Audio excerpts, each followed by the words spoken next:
আসসালামু আলাইকুম। কেমন আছেন সবাই? আশা করি সবাই ভালো আছেন, সুস্থ আছেন। প্রচুর মেঘ ধরলো, হিউজ পরিমাণে মেঘ, মনে হয় বৃষ্টি আসবে। আকাশের কন্ডিশন দেখেই আপনারা বুঝতে পারতেছেন বৃষ্টি আসতে পারে।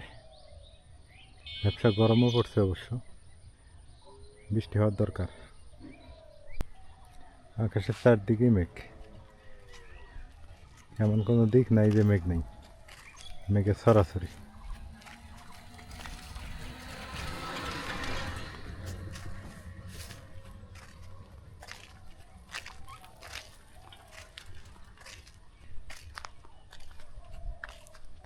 এই রাস্তাটা দিয়ে অল টাইম গাড়ি ঘোড়া চলে, অল টাইম। মনে হয় জাতীয় সড়ক হয়ে গেছে, এরকম একটা অবস্থা। গত রাতে খুবই বৃষ্টি হয়েছে, পানি জমে গেছে ক্ষেত খামারে, প্রচুর বৃষ্টি হয়েছে।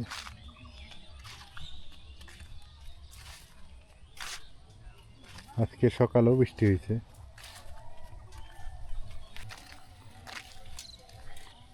এটা জাতীয় সড়ক কেন বললাম, সামনে হচ্ছে ঘাট, খেয়া ঘাট আছে। আর এখানে আর একটা ডিস্ট্রিক্টের সাথে কানেকশন, আর একটা জেলার সাথে কানেকশন আছে। নদী পার হলে কুড়িগ্রাম, নদীর এপারে আমরা আছি লালমনিরহাটে।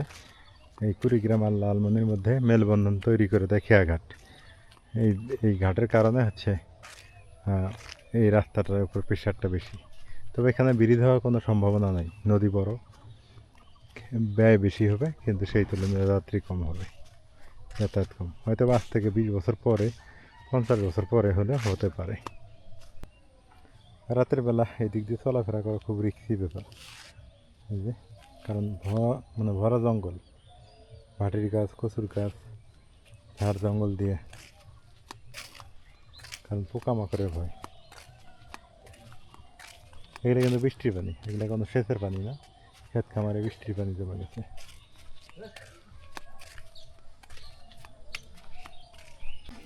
সামনে ছোট্ট একটা বাজার। ভালো আছেন?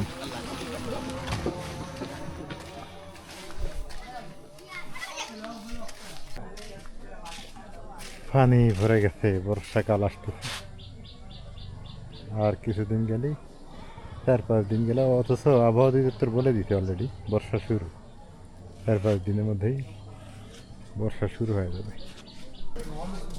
আবহাওয়া অধিদপ্তর কইছে, হ্যাঁ, 4-5 দিনের মধ্যেই বর্ষা শুরু, তার মানে বন্যা শুরু। এগুলো তো উঠার লাগবো, মাল আছে, ভুট্টা আছে, ওখান থেকে এখন সরাই ফেলো, কারণ গ্যারান্টি নেই, বুঝো নাই? কারণ আগের মতো আর এগুলো, মামার অবশ্য ভুট্টা আছে ওইখানে। কত এখন একজন আছে, একজন মাটি কি ভাঙছো না? গাছেই আছে বস্তা করা। তা তুমি আজকে ভাঙালে নাকি? কালকে ভাঙায় ফেলো, নদীর পানিও বাড়তেছে তো, তুলে আনার চেষ্টা করো, এখন আর ওখানে রাখো না, কারণ দলা নদীর পানি যে বারে। গ্রামে বসবাস করে একটা শান্তি পাওয়া যায়, সেটা হলো কি জানেন? একদম ন্যাচারাল ফুডগুলো খাইতে পারবেন, আপনি শাকসবজিগুলো খাইতে পারবেন, মাছও খাইতে পারবেন নদীর। এইটা এই দিক থেকে ভালো, বাট ইনকামের দিকে একটু কম, ইনকাম একটু স্লো ইনকাম। হ্যাঁ, এইটা আবার বর্তমান যুগে আধুনিক যুগ হয়ে গেছে, রাস্তাঘাটও ভালো হয়ে গেছে, শহরের সাথে অনায়াসে কানেক্টেড গ্রামগুলো। আমাদের গ্রাম থেকে শহরে যাইতে যেমন 10-15 মিনিট লাগে, এইরকম সব গ্রামই প্রায় শহরের সাথে কানেক্টেড। ইচ্ছা করলে গ্রাম থেকেও কিন্তু অনেক ব্যবসা বাণিজ্য করা সম্ভব। এটা মাইন্ডসেট আপের উপর ডিপেন্ড করে, মাইন্ডসেটের উপর নির্ভর করে। যেমন আমি চিন্তা করে দেখলাম, আমি যদি রাইয়ানকে এখন ভালো স্কুলে দিতে যাই শহর আমার থেকে, হ্যাঁ সে একটা কথা, আমি যদি অটোতেও যাই 20 মিনিটে আমি যেতে পারবো শহরে। তো অনেক বাবা মা আছে শহরে রেডি হইতে হইতে আমরা শহরে গিয়ে পৌঁছাতে পারবো। তা এই হলো অবস্থা। এখন আর শহর আর গ্রাম কোনো ডিফারেন্স মনে করি না, এখন আমি মনে করি শহরে থাকাই লস।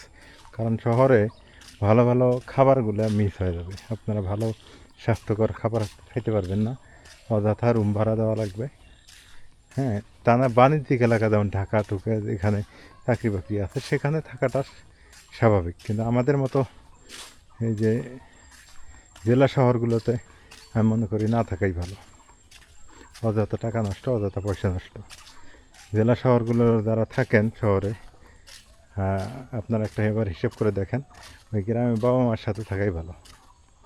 আবার গ্রামের বাবা মার সাথে থাকতে গেলে অনেক ঝগড়াঝাটি, অনেকেই ঝগড়া পছন্দ করেন না, এগুলোর থেকে বের হয়ে আলাদাভাবে থাকতে চান। হ্যাঁ, এটা একটা ব্যাপার কাজ করে।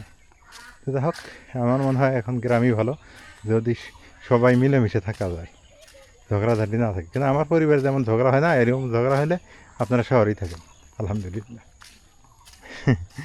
তো ঝগড়াটা না থাকলে গ্রামটা অনেক ভালো। এই যে ছাগলের বাচ্চাটা দেখেন, হরিণের মতো দেখা যায়। এই একটা আর এই একটা, পুরো মানে হরিণ, কত সুন্দর, হরিণের মতো একদম।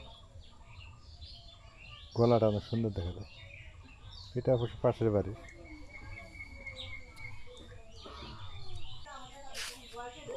এই জায়গাটা পরিষ্কার করছে আজকে, এটা খালু লাগাইছিল বাঁশটা, মাজেদার বাবা আজকে এটা পরিষ্কার করছে। দেখেন কত সুন্দর দেখা যাইতেছে। এই দিক দিয়ে আমার বাড়িতে প্রবেশ করা অনেক সুবিধা হয়েছে। আর এটা অপরিষ্কার যখন ছিল তখন অন্ধকার হয়েছিল, এই জায়গাটা পুরো অন্ধকার হয়েছিল, রাতের বেলা বের হওয়া যেত না। আলহামদুলিল্লাহ ভালো কাজ করে দিচ্ছে, বলছি অবশ্য যে পরিষ্কার করে দিন, দিছে। এখানে গোবরের একটা ভিড়ে আছে, এইটা সরানোর দরকার, কিন্তু ওনাদেরও জায়গা নেই। এখন কি বলি বলেন তো, এটার মাঝে মাঝে গন্ধ বাড়ির দিকে চলে যায়, এটা রাস্তার পাশেই অবশ্য। এখন ওই যে জায়গা না থাকলে যা হয়, মিলেমিশে থাকতে হবে, এই আর কি। অবশ্য ওনারা আগে দিছে এইটা, তারপরে আমার বাড়িটা হয়েছে। আমাদের বাড়িতে কত রঙের যে বিড়াল, এই বিড়ালের কোনো শেষ নেই। সেই যে একটা বিড়াল, এই যে একটা বিড়াল, আরও দুইটা আছে। হ্যাঁ, বিড়াল এক এক সময় এক এক রং। এটা মানে খালাদের বাড়ি বিড়াল চলে আসছে।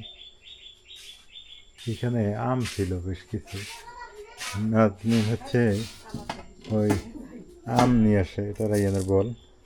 কোথায় কোথায় থেকে গ্রামে থাকি তো, আম নিয়ে আসে, আম নিয়ে আসে আর খায়। বর্তমানে এলো অবস্থা আমাদের বাড়ির। কি করতেছ, টেলিভিশন দেখো? হ্যাঁ হ্যাঁ, বিকেল হয়ে গেছে তো, অবসর সময় টিভি দেখা করো না? আচ্ছা, আম নাজমিন যে আমগুলো আনলো, ওই আমগুলো কি এলো? থুয়ে দিছ?